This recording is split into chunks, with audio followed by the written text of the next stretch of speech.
In a world overflowing with noise, the soul whispers. Its voice is soft, ancient, and often drowned out by the demands of modern life. Yet within each of us lies a seed of timeless awareness, an untapped well of clarity, wisdom, and vision. This is not wisdom that can be learned through intellect alone, but through a quiet awakening, a remembrance of what we already are.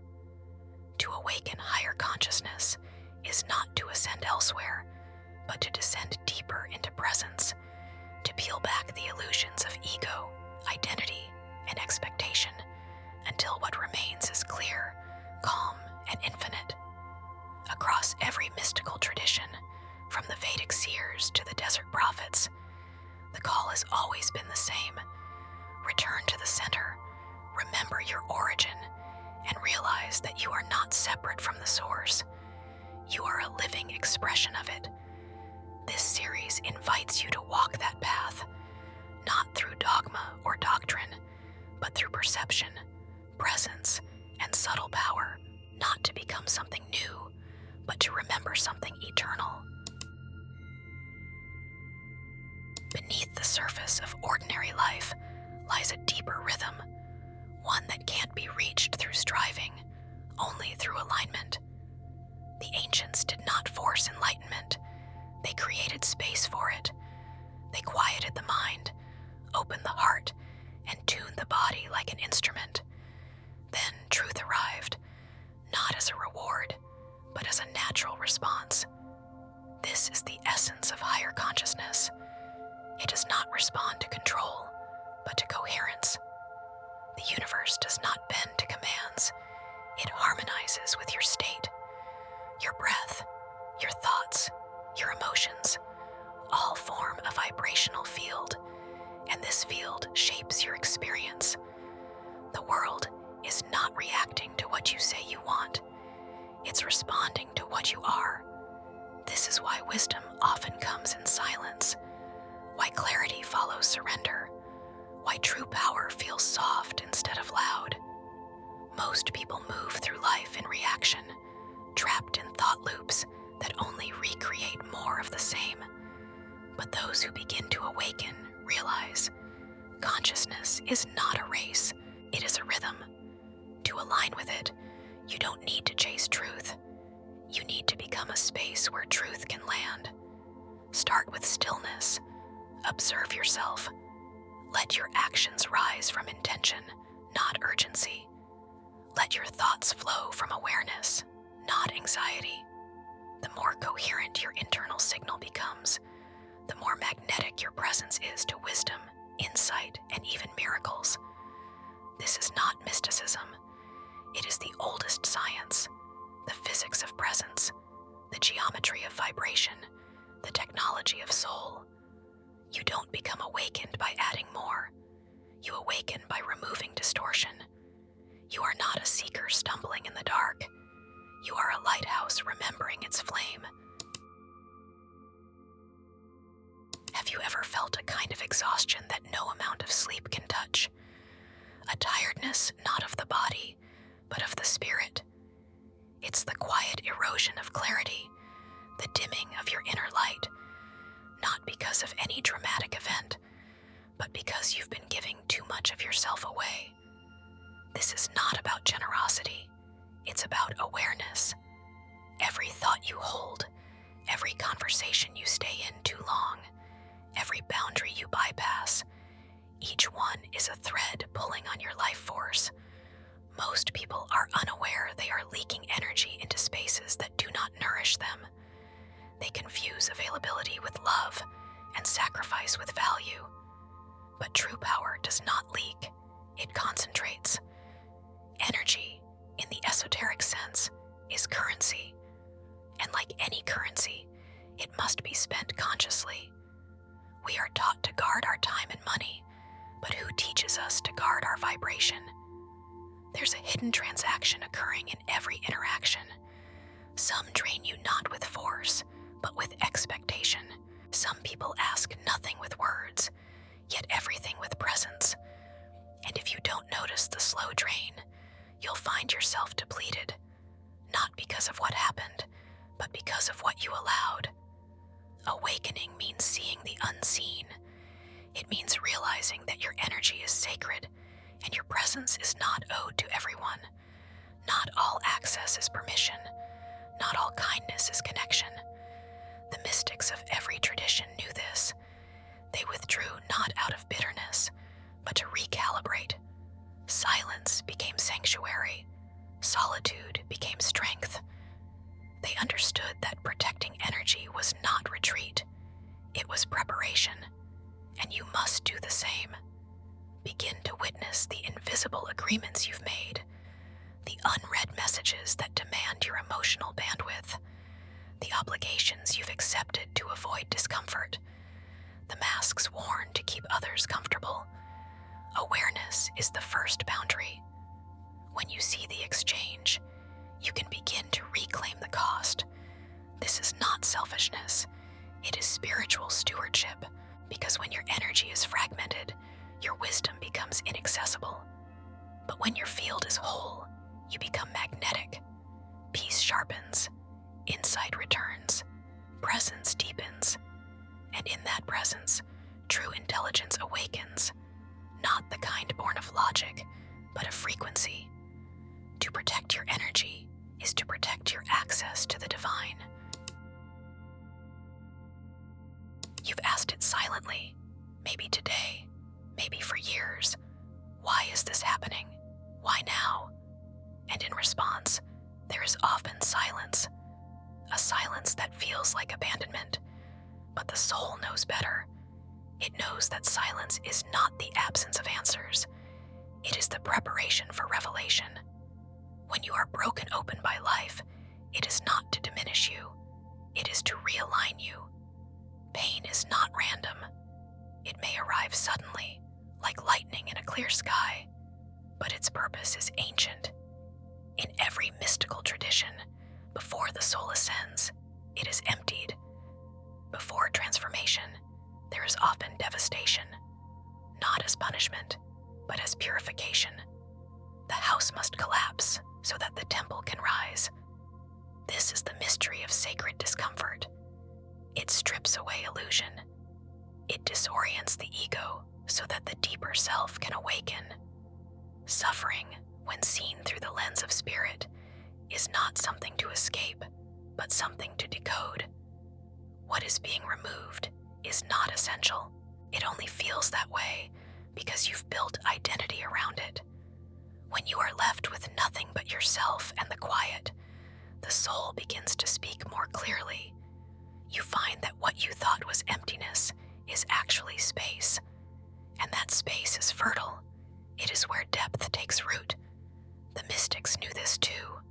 Prophets climbed mountains, saints wandered deserts, visionaries retreated into caves, not for drama, but for divine dialogue. These were not places of punishment. They were portals, places where the noise stopped long enough for truth to echo. Discomfort is not a mistake. It is a messenger, and when you stop resisting it, it becomes a guide. It shows you what no longer fits, what must be shed, and what is awakening inside you. You begin to see that what you thought was breaking you was actually sculpting you. Each heartbreak becomes the compost of wisdom. Each loss, a realignment. Each silence, a tuning fork for truth. To awaken is not to avoid pain. It is to transmute it. And once you do, you don't just survive the breaking. You emerge from it luminous, like fire-tempered gold, wiser, deeper, no longer ruled by what used to define you, now guided by what lives within you. You are not falling apart. You are falling into form.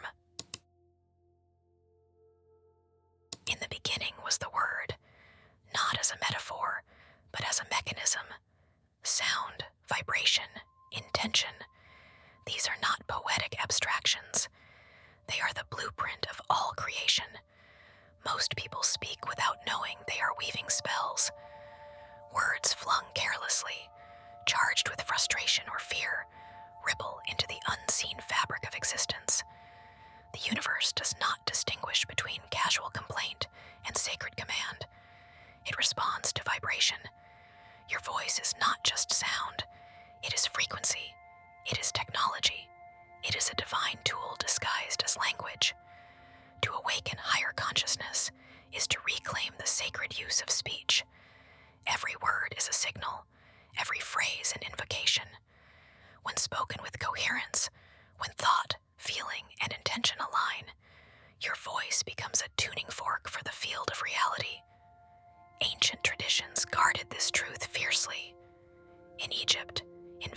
mantras, in mystical Judaism, in Hermetic thought, the spoken word was not for idle use.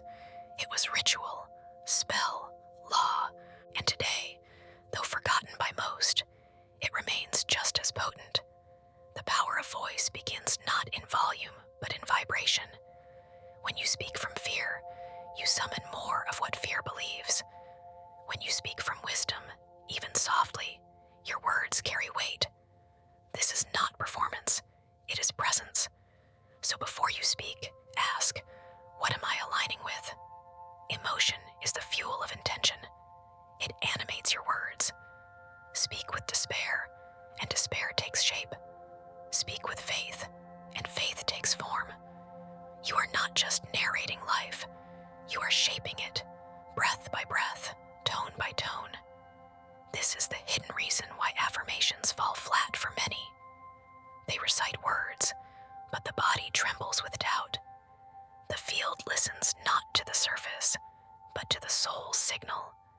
Alignment is everything.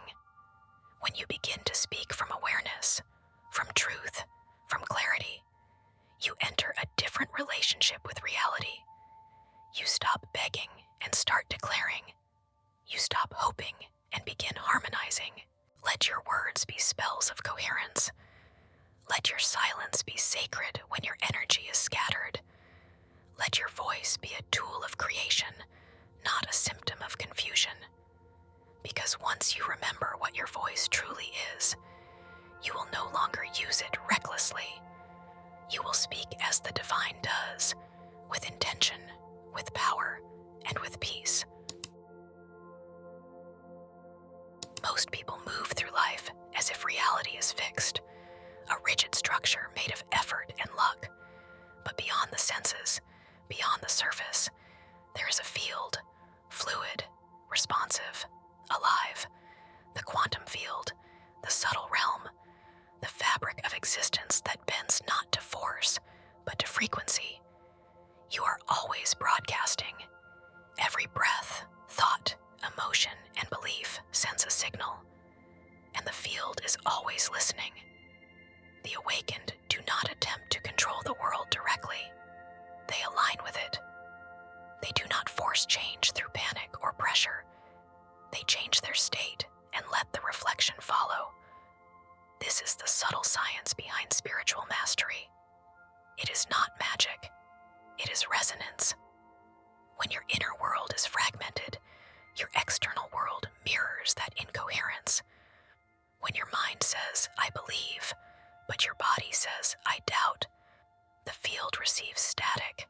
But when your thoughts, feelings, and body align, when coherence replaces contradiction, the signal becomes clear, and the field organizes itself in response. This is why awareness is power. It's not a passive observation. It is the switch that turns on transformation. To raise your consciousness, you must become the watcher of your thoughts, the guardian of your inner atmosphere, not to control every emotion, but to recognize which ones are shaping your field. If fear is guiding your choices, the field will match that signal. If peace becomes your baseline, reality will begin to reflect it. You are not just in the world is in you. This truth is encoded in every mystical teaching, every sacred text. The divine lives not in the sky, but within the observer.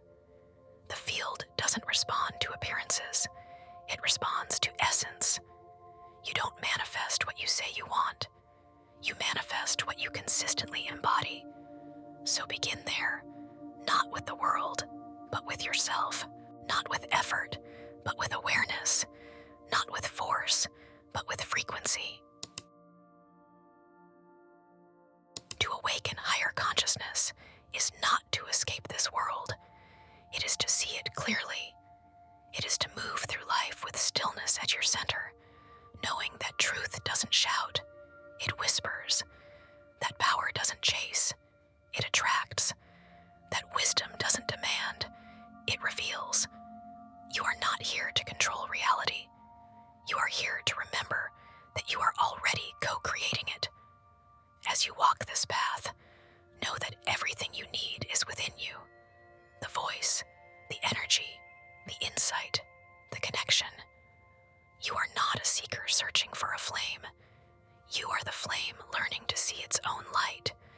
Speak with intention, breathe with awareness, feel with clarity, and above all, trust that the more you align with your essence, the more the universe will align with you.